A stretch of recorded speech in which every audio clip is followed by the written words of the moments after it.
열심히 놀았는지 한 주 동안 약을 좀 달고 살았던 것 같습니다. 근데 다행히도 저는 목소리가 낮아가지고 티가 안 나가지고 좀 다행인 것 같습니다. 저의 소명이자 꿈이 있습니다. 제가 처음에 목회자가 되기를 선택했던 순간에 사실 제 소명이 뭔지 몰랐습니다. 그냥 불러주신 건 알겠는데 뭘 해야 되기 위해서 나를 불러주셨는지에 대한 생각이 없어서 사람들이 제가 원래 그런 사람이 아니었는데 갑자기 목회자를 하겠다고 하니까 궁금해가지고 항상 만날 때마다 물어봤어요. 어떻게 하다 그렇게 됐냐. 근데 제가 불러주신 건 알겠는데 왜 불러주신 건지는 제가 발견을 못해가지고 그냥 그렇게 됐다. 그냥 이렇게 하고 넘길 때가 있었습니다. 그런데 이제 하나님께서는 항상 절대로 독단적으로 누구를 조종하는 분이 아니시기 때문에 제가 이제 하나님의 뜻을 또 하나님께서 불러주신 사명을 깨달을 수 있도록 이제 차근차근 많은 경험들을 주셨습니다. 그 경험들이 다 좋은 경험만 있었던 것이 아니고 사람들이 생각할 때로는 좋지 않은 경험들도 많았습니다. 그러나 시간이 지나고 지금 돌아보면 합력하여 선을 이루신다는 하나님의 그 말씀처럼 하나님의 뜻에 내가 다가갈 수 있도록 제가 더욱더 성숙한 믿음을 배워 하나님의 마음을 알아갈 수 있도록 깨닫게 해주시는 기회였음을 하나하나씩 깨닫게 됩니다. 그 중에 하나가 결핍이었습니다. 많은 가정들이 그러하듯이 우리 부모님 세대 역시도 그 부모님에게 받았어야 할 정서적 이런 양육을 온전히 받지 못했습니다. 그래서 부모의 역할이 무엇인지를 정확히 배울 수가 없었고, 그리고 당연히 결혼 역시도 무엇인지 제대로 배우고 시작한 것이 아니라 모든 것들을 다 직접 겪으면서 우왕좌왕 이리 치이고 저리 치이고 그렇게 힘들게 오셨습니다. 그리고 그렇게 사랑과 인내로 견뎌냈고 또 그렇게 자녀도 사랑과 인내로 키웠습니다. 그런데 이제 그 과정 가운데 자녀 세대들은 할아버지 할머니 세대와 부모님의 세대의 이 피나는 노력 안에서 교육 수준과 삶의 질이 확 늘어나 버렸죠. 그러니까 세대 차이가 많이 생겨나게 된 거고, 부모님 세대에서는 그냥 당연히 참고 넘겼던 거를 이제 자녀 세대는 당연히 참고 넘기는 것들이 아니게 된 것이죠. 그 과정에서 서로 얼마나 상처를 주고 상처를 받았는지 모릅니다. 저를 포함해서 제 주변 친구들의 가정을 살펴보고 더 넓게 수많은 가정들을 보면 그 안에서 정말 남들에게 말하지 못하는 갈등과 아픔들이 지금도 여전히 해소되지 못한 상황으로 남아있는 걸 너무나 많이 보게 됩니다. 그 영향이 지금 한국 사회에서 결혼을 실패하고 두 커플이 결혼하면 한 커플이 이혼을 하게 되는 이 결과로서 지금 증명이 되고 있습니다. 저 역시도 마찬가지로 하나님을 의지하고 여기까지 살아오지 않았다면 지금 제가 결혼을 했을지도 장담할 수 없고, 또 결혼을 했을지라도 제가 솔직히 이혼하지 않고 살아갈 수 있었을까? 제 예전에 저를 보면 절대 장담할 수 없습니다. 그런데 확실한 건 저의 결핍과 상처를 오랜 시간 동안 하나님을 통해 치유받았기 때문에 저는 이 모든 것을 극복했다고 확신합니다. 그래서 제가 교회 청년들이나 주변 사람들이 만나면 늘 하는 이야기가 내 안에 있는 상처와 결핍을 나의 창조자이신 하나님, 그분을 통해서 회복받지 못하면 또 당신이 만나고 결혼을 준비하는 그 사람 역시도 나와 똑같이 하나님을 통해서 그 주시는 풍성한 은혜를 통해서 회복받지 못하면 둘이 하나가 되어 사랑의 근원이신 하나님께서 주시는 그 열매를 맺고 가정과 자녀 양육을 온전히 할 수 없을 것이다 라는 말을 많이 합니다. 한 남자와 한 여자가 부부가 된다는 것은 정말 서로 전혀 다른 인생과 그 가치관으로 살아온 두 사람, 그리고 결혼이 더 어려운 이유는 그 두 사람만의 결합이 아니라 이 사람의 부모 둘의 가치관, 이쪽 사람의 부모 둘의 가치관, 최소 6명의 그 가치관이 한 점으로 만나는 일이 되기 때문에 너무나 힘듭니다. 부부는 더 이상 남남이 아니라 하나로 살아가야 됩니다. 그러니 결혼 준비라는 것은 내가 어느 정도 연봉을 갖추는 직업을 가져야 되고, 돈은 어느 정도 모아놓은 상태여야 되고, 결혼식장은 어디서 해야 되고, 이런 조건들을 맞춰서 결혼식 준비하는 것이 아닌데, 우리가 생각하기로 결혼 준비는 그 결혼식 준비라 생각하니까 결혼을 너무나 무겁고 어려운 것으로 받아들이게 되고 선뜻 못하게 되는 것이죠. 서로 내면에 이런 깊은 감춰져 있는 상처들이 연애 때는 드러나지 않고 감추고 있지만 결혼하고 나서 다 표출해 버립니다. 그때에서 표출하는 것들을 회복하려고 하면은 회복이 되지 않습니다. 그래서 결혼 준비라는 것은 서로 아픔을 서로에게 진실되게 내었고, 그 중에서 내가 부모님에게 받았던 그 상처와 또 해결되지 않았던 그 상처들을, 그리고 그 아픔들을 서로가 서로에게 내어놓으며 이것을 위해 함께 기도하고 함께 이겨나갈 준비를 하는 것이 저는 결혼의 준비라고 생각하는데, 근데 이 준비 역시도 저는 하나님의 도우심 없이는 인간이 할 수 없다고 생각을 하게 됩니다. 그러므로 결혼은 서로가 서로를 바라보는 것이 아니라 함께 서서 같은 곳을 보고 같은 곳으로 나아가야 되는 것인데, 그리고 그 같은 곳을 바라보는 곳은 아파트가 아니라, 화장실 2개 있는 집이 아니라, 세상의 조건이 아니라 하나님을 향해 나아가기 위해 서로 한 곳을 보고 마음을 맞추고 걸어가는 것, 이것이 저는 결혼의 완성이 되는 과정이라고 생각합니다. 그런데 그것이 아니라, 하나님이 아니라 서로만 바라보고 있으면 점점 상대방의 아쉬운 모습과 흠만 보이게 됩니다. 또 세상이나 조건만 바라보면 불안과 두려움과 채워지지 않는 공허함만 커져버립니다. 그런데 부모님께 결혼의 조건을 이와 같이 하나님을 바라보는 이 준비로 배우지 못하고 자신들의 삶이 너무나 팍팍하고 힘들었기 때문에, 그래서 자녀들도 조건만 바라보게 만들었습니다. 여기서 많은 문제들이 생겨났습니다. 저는 그래도 다행히도 부모님께 이런 조건을 뛰어넘는 책임을 배울 수 있었습니다. 아버지가 다리가 불편했음에도 불구하고, 그럼에도 불구하고 가정을 위해서 노력하셨던 모습, 그리고 우리 어머니께서는 정말 눌린 채 자라오셨고 결혼했어도 그것은 변함이 없었습니다. 그럼에도 불구하고 경제적인 어려움도 있었음에도 불구하고 어떻게든 저한테 뭐라도 해주려고 하셨던 그 모습들이 아직도 잊혀지지 않습니다. 그러나 어린 저에게 그것은 부모님의 사랑을 깨닫기에는 아직 멀었습니다. 부모님 역시도 자신들이 받지 못했던 그 결핍으로 인해서 더 건강하게 정서적으로 지지와 품어주고 용납하고 관용하면서 세워주는 이런 양육이 있었어야 되는데, 저는 그걸 받지 못했으니까 거기서 결핍을 계속 느꼈던 것이죠. 그래서 저에게 사랑의 이 결핍을 통해 늘 저에게 한 가지 질문이 있었습니다. 사랑이 뭘까? 사랑이 저에겐 도저히 이해가 되지 않는 것이었습니다. 저의 청소년기부터 알던 분들은 제 기도 제목을 다 알 것입니다. 왜냐하면 기도 제목 물어볼 때마다 제가 했던 거는 사랑이 뭔지 모르겠다. 이제 성도분들도 이제 저를 한 2년 정도 봤으니까 보시면 아시겠지만 제가 좀 냉소적이고 좀 어떻게 차가운 면이 있을 수가 있습니다. 이게 어쩔 수 없는 결핍으로 자랐기 때문에, 그러니까 사랑받고 자라면 저처럼 안 됩니다, 사실은. 근데 결핍이 있으면 이게 어떻게 안 되고, 또 형제가 있으면 모르겠는데 외동으로 자라면 더 이렇게 되는 모습들이 있습니다. 이것을 그나마 이렇게 극복한 거는 하나님을 제가 의지했기 때문인 것이죠. 그러니까 그때부터 제가 얼마나 사랑이 뭔지가 알고 싶었고, 그렇기 때문에 사랑을 너무나 갈구했습니다. 이 결핍이 채워지기를 너무나 갈구했습니다. 그래서 정말 안 좋은 행동들도 많이 하고 선택도 많이 하고 상처도 많이 주고, 상처 안 받으려고 더 먼저 상처 주고 했던 게 제 인생의 청소년기 시절 20대 삶의 모습이었습니다.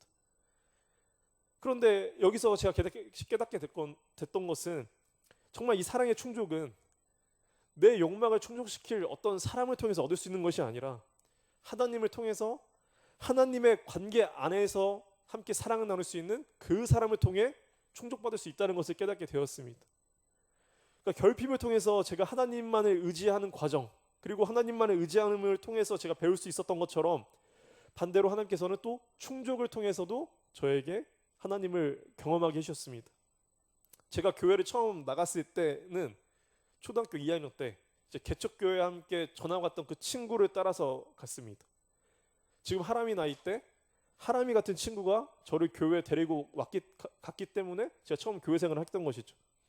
우리가 주님 안에서 그 누구도 무시하면 안 되는 것처럼, 우리가 하람이를 마냥 어린아이 취급해서도 안 됩니다. 왜냐하면 하람이는 지금도 저와 같은 사람을 하나님께로, 주님께로 인도해 올 역할을 감당받았기 때문입니다. 그 친구를 따라서 저는 부모님보다 먼저 교회를 나가게 되었고, 그 교회와 친구가 다시 다른 지역으로 1년 만에 옮기게 되면서 저는 이제 집에 옆에 있던 교회를 나가게 시작했습니다. 이제 거기서 이제 유미도 만나고 유선이도 만나고 했던 교회인 것인데, 그 교회에서 저는 그 결핍의 시기에 참 많은 충족을 받았습니다. 그런 면에서 정말 감사하고 지금도 항상 관심을 가지고 보고 있는 교회입니다. 거기서 교회 선생님들, 형, 누나, 친구들, 거기서 많은 경험과 또 도전도 해보고 같은 이 과정을 겪으면서 믿음과 예수님을 알아갈 수 있었고 배울 수 있었습니다. 그래서 제가 엇나갈 뻔한 과정이 정말 많았음에도 불구하고 끝까지 제가 고꾸라지지 않고 하나님을 향해 갈 수 있도록 큰 도움을 받은 교회였습니다. 그러나 이제 그 교회에서 계속 성장을 하게 되고 청년이 되고 또 시간이 지나서 교육전도사로 다시 돌아가서 보니 아쉬움과 안타까움도 많이 발견하게 됐습니다. 이것은 지금도 수많은 한국 교회가 가지고 있는 아직 해결하지 못하는 이 구조적인 문제에서 벗어나지 못하고 그대로 갇혀버린 탓인 것이죠. 그래서 교인들을 예수님의 제자로, 예수님의 지체로서의 교회, 정말 제자로서 성숙되기보다는 그냥 교인으로 머물게 만드는 데 그치고 말았습니다. 저는 제가 정말 가장 많은 시간을 보내고 집보다 교회에서 더 오래 있었습니다. 그리고 거기서 정말 많은 사랑을 받았고 또 사랑을 주었고 그 교회 안에서 겪었던 이 수많은 문제들과 아직도 미성숙한 채로 남아있는 청년들, 또래 청년들과 선배들을 보면서 이제 문제의식을 갖기 시작한 것이죠. 제가 목회하는 사명을 모르고 시작했으나 하나하나 이것처럼 제 사명을 찾아가는 경험들을 주셨습니다.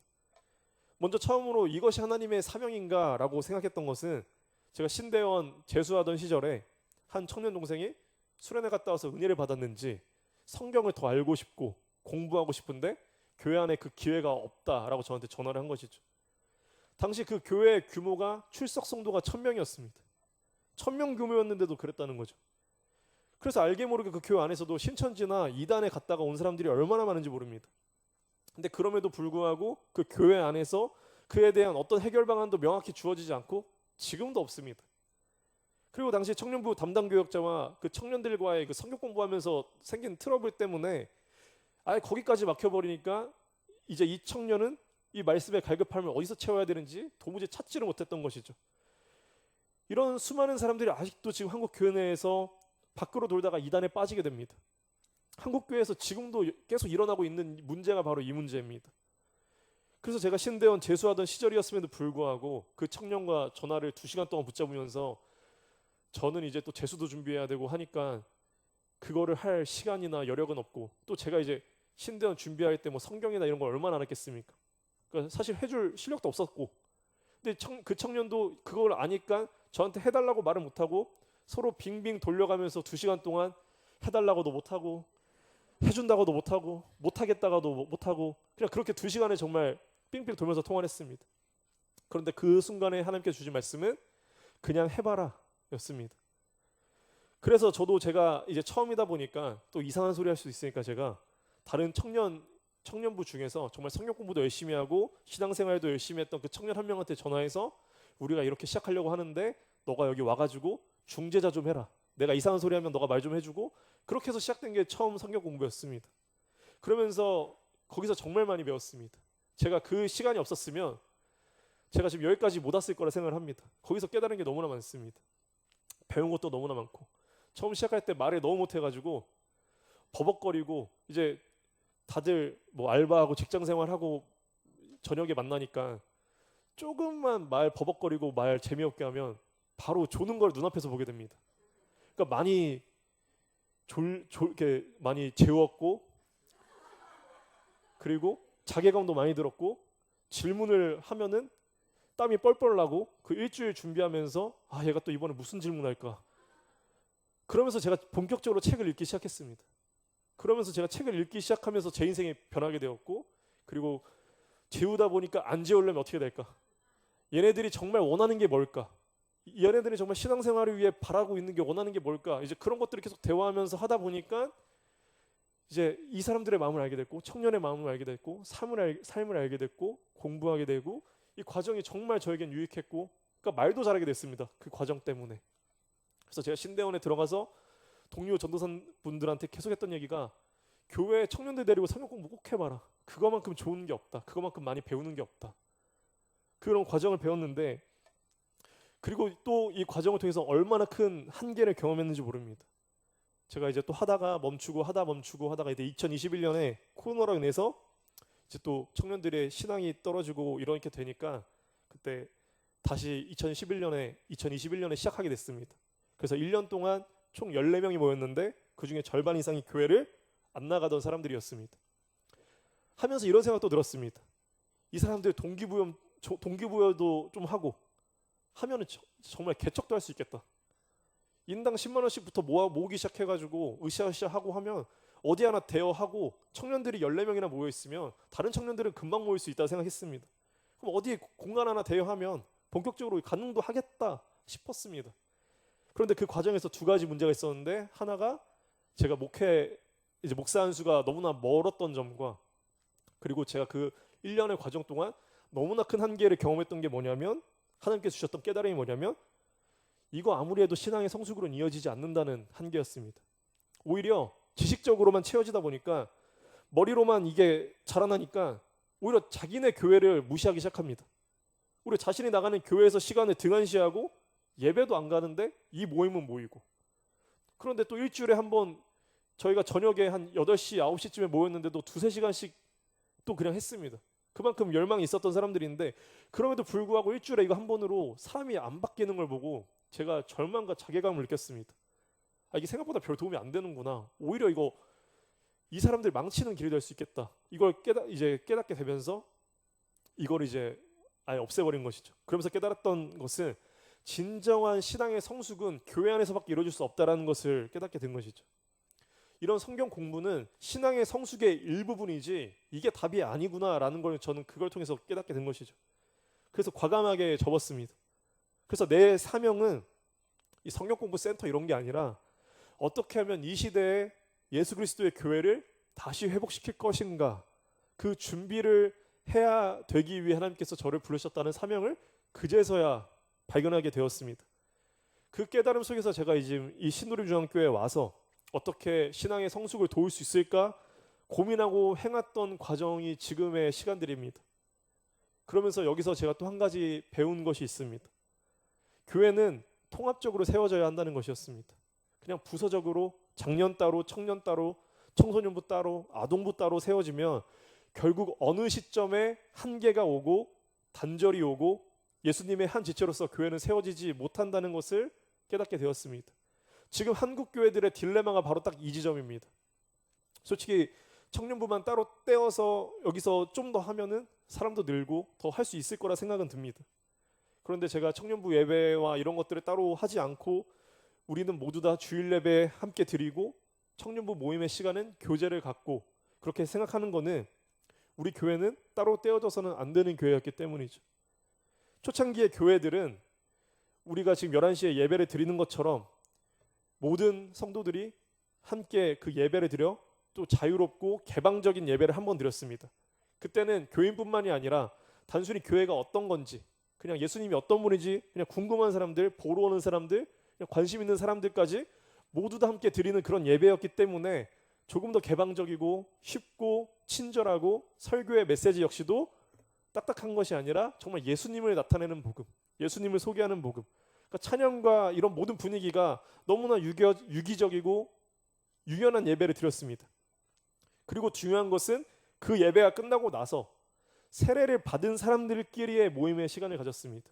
이때는 예수님을 기념하며 성만찬을 함께 나누고 떡을 나누면서 정말 예수님 말씀을 더 깊이 나누고 삶도 깊이 나누고 깊은 교제와 기도의 시간, 그리고 삶과 인생과 고민과 이 모든 것들을 주님 앞에 내어놓고 그 안에서 예수님 안에서 깊은 교제를 나누는 시간들이 있었습니다. 제가 생각할 때 지금 한국교회가 오후 찬양 예배를 이렇게 하고 있는 것 같은데 오히려 주객이 전도됐다고 저는 생각을 하는 것이죠. 그리고 정말 이 시간에 참여하는 사람들은 세례를 받은 사람들이었기 때문에 지금 한국교회에서 세례를 남발하고 그렇게 남발한 세례를 받은 교인들이 아니라 정말 자신의 인생을 하나님께 내어놓고 걸었던 그 세례받은 교인들의 교제였기 때문에 시간도 상관이 없었고, 오히려 그 안에서 성령의 임재가 가득했고 열망이 가득했고 사랑이 넘쳤습니다. 그런 교제가 이루어졌기 때문에 교회가 어떤 환난과 핍박이 있어도 더욱더 하나님의 에너지를 넘치게 내어놓을 수 있었던 것이죠. 그래서 제가 생각했던 사실 청년부 모임의 취지가 이것이었습니다.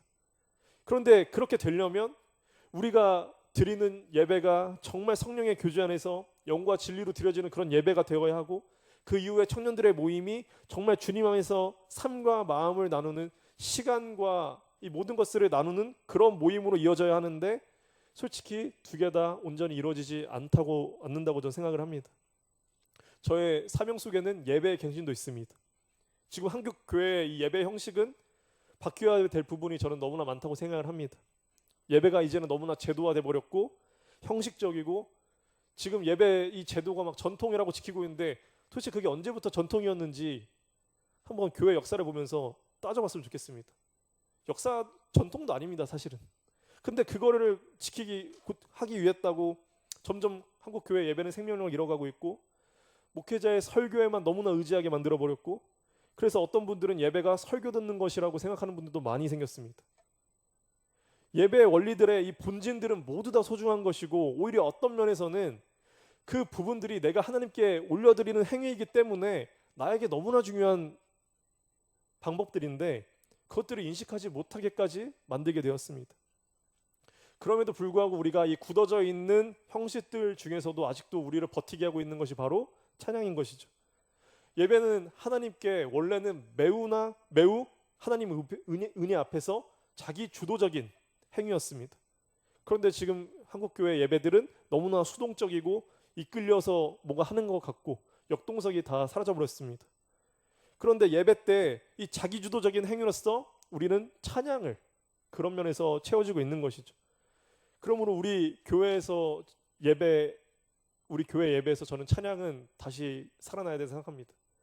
우리 본당에서의 그 예배에서 찬양이 더욱더 넘쳐야 하고, 수요 기도에서도 찬양이 넘쳐야 하고, 오후 예배에서도 찬양이 넘쳐야 한다 생각합니다. 그런데 이것은 단순히 찬양 한두 개 늘린다고 그렇게 되는 것이 아니라 우리가 정말로 하나님을 찬미하는 교회가 될 때 그렇게 된다고 말씀을 드립니다. 그런데 이 부분이 예배와 성경의 원리적인 부분들로 정말 접근을 해야 되고, 우리가 정말 마음을 나누고 생각도 모으고 이것을 위해서 정말 기도도 하고 예산도 투입하고 해야 되는 부분인데, 그냥 단순하게 찬양팀만 세우면 되는 거 아닌가? 라고 생각하면 나중에 또 탈이 나게 되는 것이죠. 이 모든 것들이 사실은 초대 교회에서의 모습이었습니다. 우리 교회가 정말 하나님의 은혜를 받는 그런 교회, 정말 우리 교회를 통해서 다른 사람들이 더 은혜를 많이 받는 그런 교회가 되었으면 좋겠다. 우리 모두가 그렇게 생각하기 때문에 저 벽에 그림까지 그리며 나눴습니다. 정말로 그 바람과 마음이 진심이시라면 그 비밀이 바로 오늘 본문에 있는 것이죠. 저는 수많은 결핍을 통해서, 그리고 그 결핍을 교회 안에서 충족을 통해서, 또 그 교회 안에서 결핍을 통해서, 또 성경 말씀의 충족을 통해서 하나님의 마음과 뜻을 하나하나씩 발견해 나가게 되었습니다. 이처럼 우리 교회가 하나님의 마음과 뜻과 사명과 사랑을 나타낼 수 있는 교회가 되기 위해서는 사도행전 2장 42절 말씀을 화면을 통해 함께 읽겠습니다. 그들이 사도의 가르침을 받아 서로 교제하고 떡을 떼며 오로지 기도하기를 힘쓰니라 했던 이 모습부터가 되살아나야 합니다. 사도들의 가르침을 배웠다는 건 당연히 말씀을 배웠다는 것이죠. 말씀을 배운다는 것은 내가 가지고 있었던 그 하나님에 대한 아주 단편적이고 내 주관적인 그 생각에서 벗어나 정말 더 온전하게 하나님을 배우고 알아가는 그 과정입니다. 특히나 성경을 펴서 사도들이 어떤 설교를 했는지를 유심히 보시면 이들이 어떤 메시지를 전했냐, 다 예수님의 이야기뿐입니다. 예수님의 십자가, 예수님의 사랑, 예수님의 은혜, 구약에서의 예수님에 대한 메시아에 대한 이 예언을 우리 예수님께서 어떻게 이루셨는가, 그밖에 없습니다. 구약에서 예언한 메시아를 예수 그리스도를 통해서 우리를 위해 어떤 거를 이루셨는지 그 메시지밖에 전한 것이 없습니다. 예수 그리스도에 비추어 그분의 은혜를 통해 지금 우리가 어떻게 변화되었고 우리가 어떻게 변화된 삶을 살아갈 것이며 우리의 믿음의 근원이 도대체 무엇인가, 우리가 믿는 바가 무엇인가를 말씀을 사도들에게 그렇게 배운 것이죠. 교회 안에서의 말씀은 그렇게 전해져야 되고 우리가 그렇게 배워야 합니다.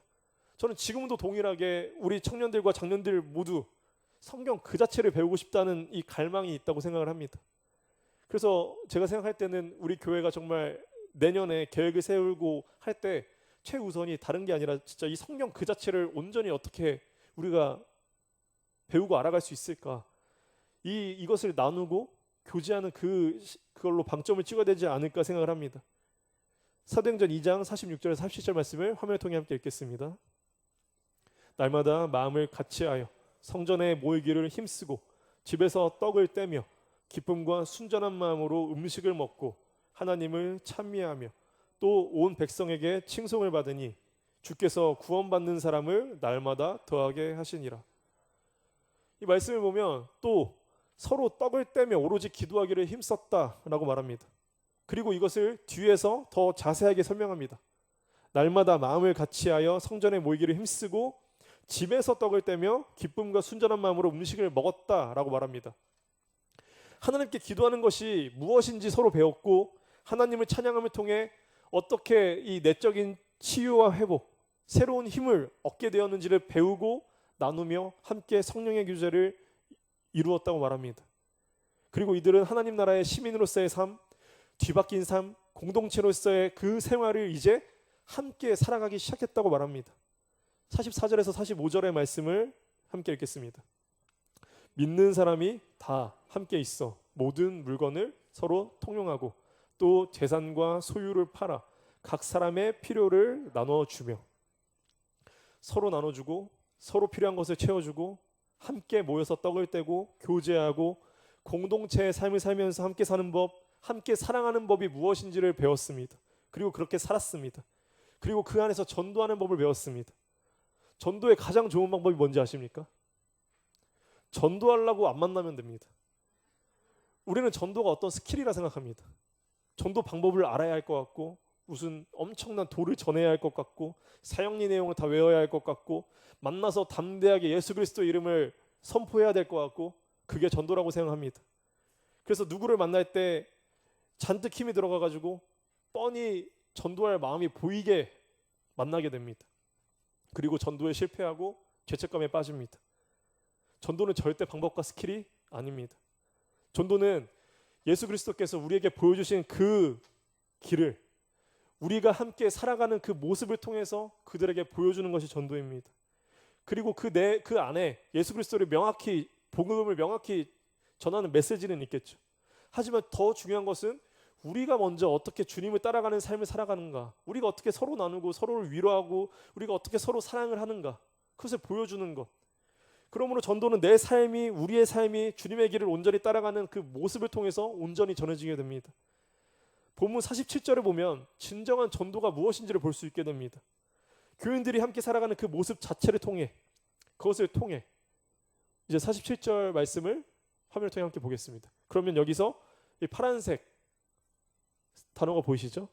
이 단어에 주목하시면 주께서 구원받는 사람을 날마다 더하게 하시니라 하셨습니다. 주께서 하신다는 것이 핵심입니다.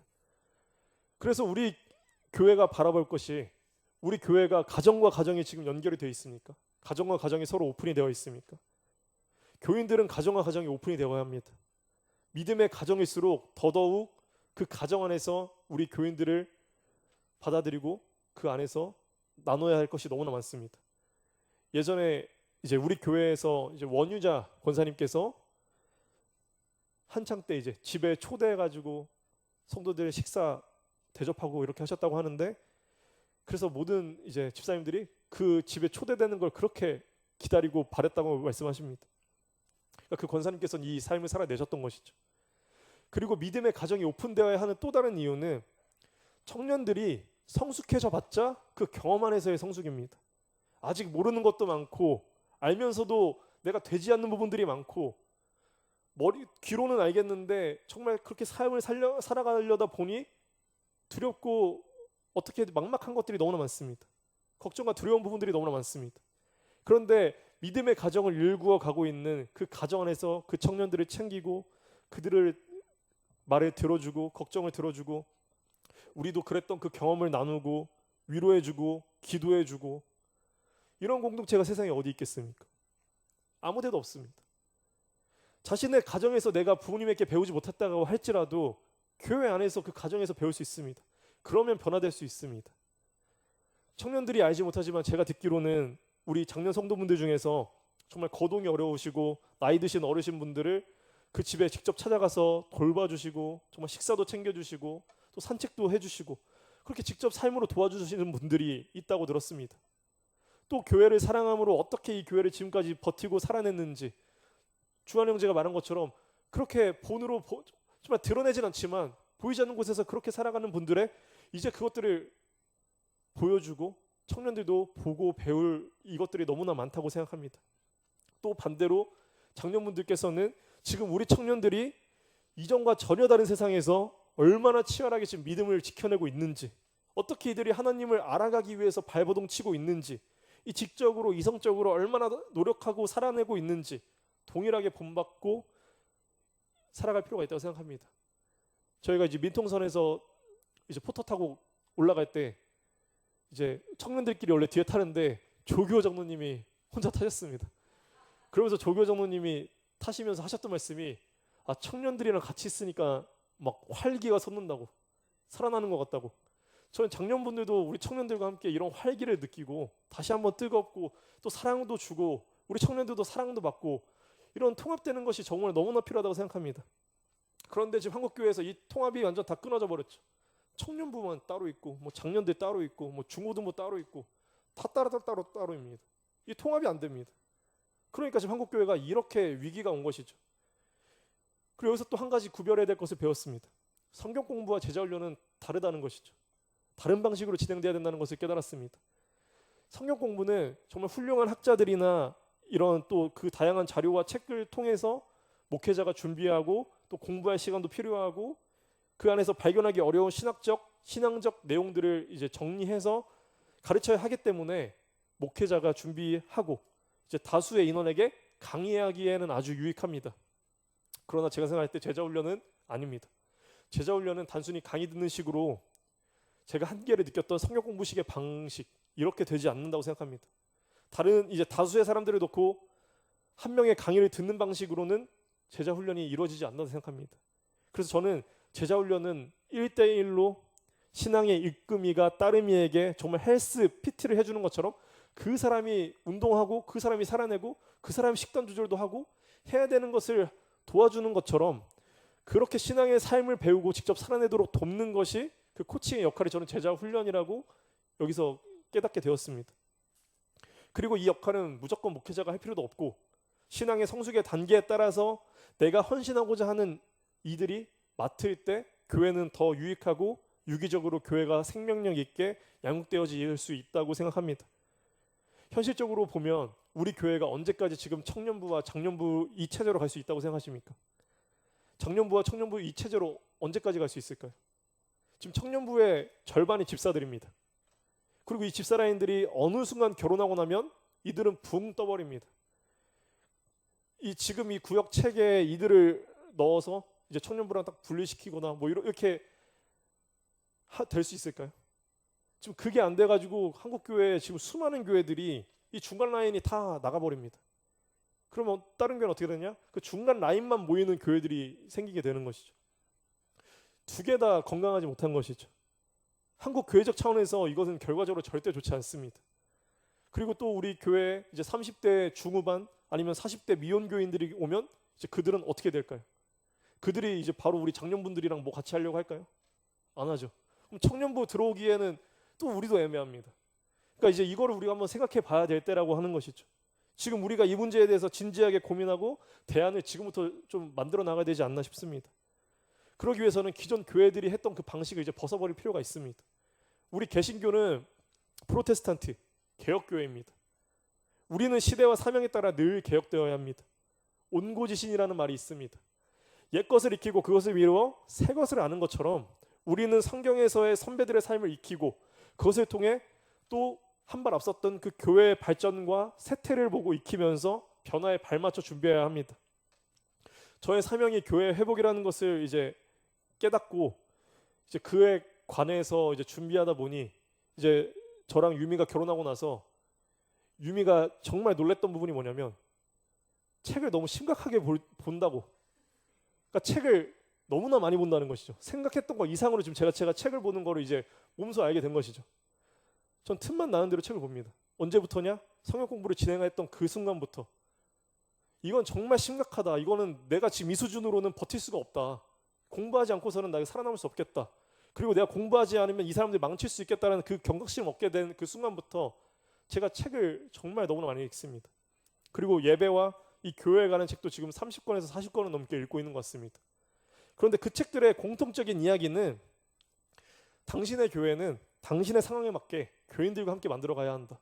여기서 이 방식들이 아무리 좋아도 그대로 가지고 하면은 안 된다라는 말이었습니다. 그래서 다른 교회가 아무리 잘 돼도 그 교회 방식 우리 교회에 가지고 가서 이식하면 안 됩니다. 다른 상황들이 많기 때문이죠. 그래서 중요한 게 뭐냐?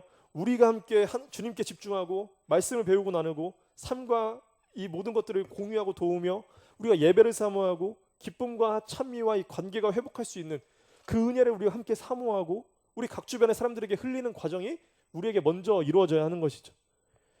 그리고 그 과정에서 우리가 함께 우리들만의 방법을 찾아야 합니다.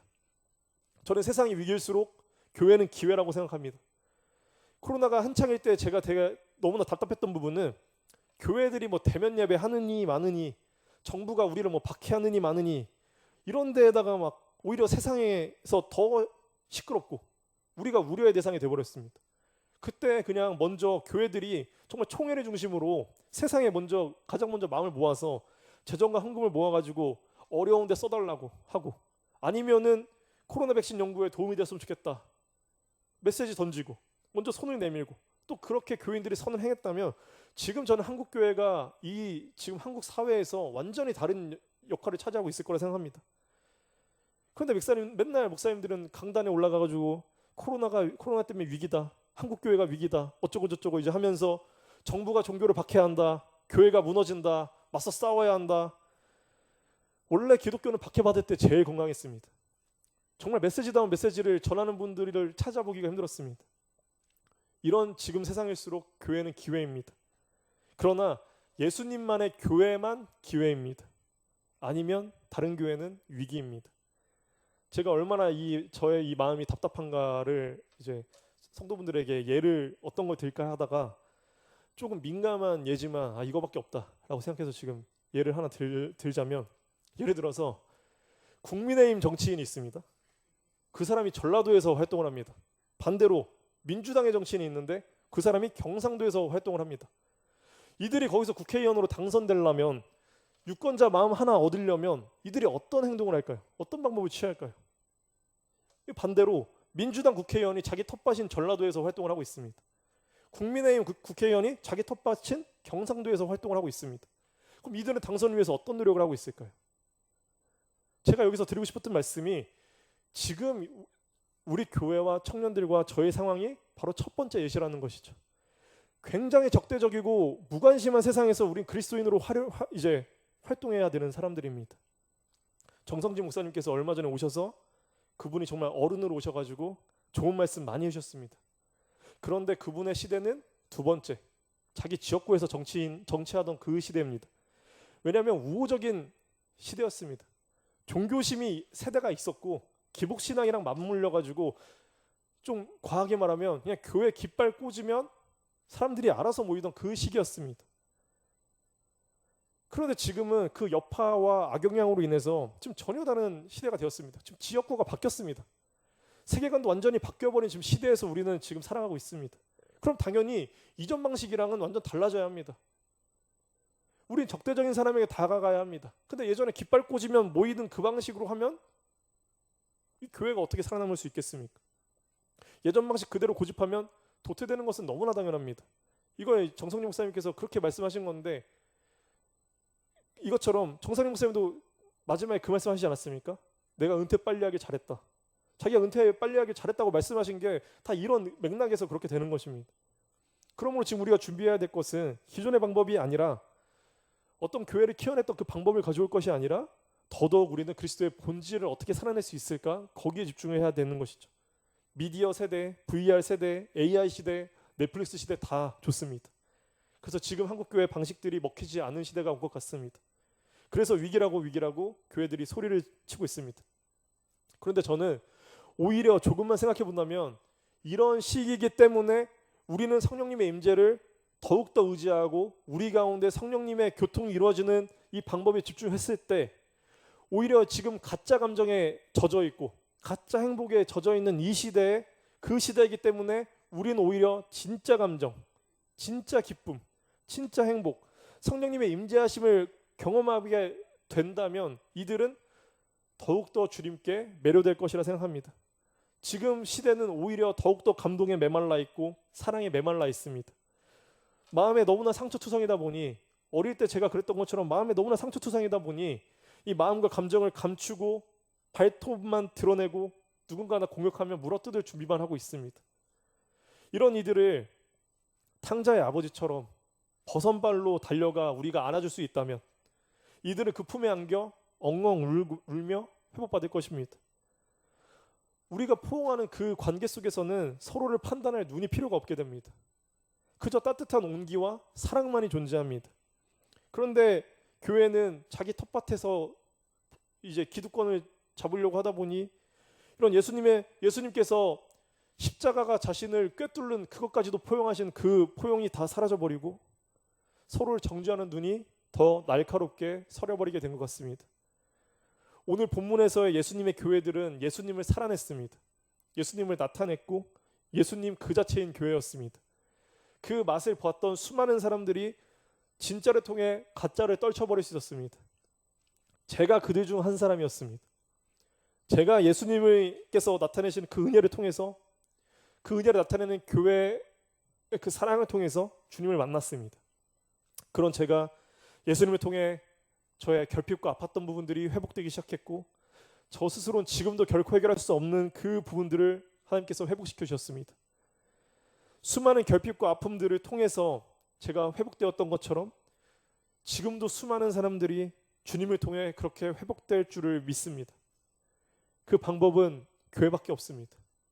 그래서 저의 사명이 교회이자 그 교회를 일구 가는 것이 꿈인 것처럼, 우리 모든 교회인들이 저기 그림에 나타낸 것처럼 우리가 꿈꾸는 교회를 서로 함께 나누는 그 시간이었던 것처럼 정말 매우 유익하고 좋은 시간을 통해서, 그러나 여기서 나온 내용들은 아직 그냥 막연한 내용들입니다. 한 3주 지나면 지나가 버릴 내용입니다. 왜냐? 구체성이 없기 때문이죠. 그래서 이제 중요한 게 뭐냐? 우리가 함께 마음을 모으고 머리를 모아서 우리가 어떤 교회가 될지, 구체적으로 무엇을 할지, 이것들을 이제 정리해 나가는 과정. 그리고 가장 먼저 돼야 될 것은 저는 예배의 회복이라 생각합니다. 수요기도회 때 너무나 외롭습니다. 수요기도회 때 너무나 외롭고, 사실 수요기도회 때 찬양이 너무나 그립습니다. 이것부터 우리 교인들이 함께 마음을 모았으면 너무나 좋겠습니다. 우리가 주님의 교회가 될 때 우리의 능력이 아니라 성경에서 말씀하신 것처럼 주께서 구원받은 사람을 날마다 더하게 하시니라 하신 이 말씀이 우리 교회 안에도 전 반드시 일어날 것이라 확신합니다.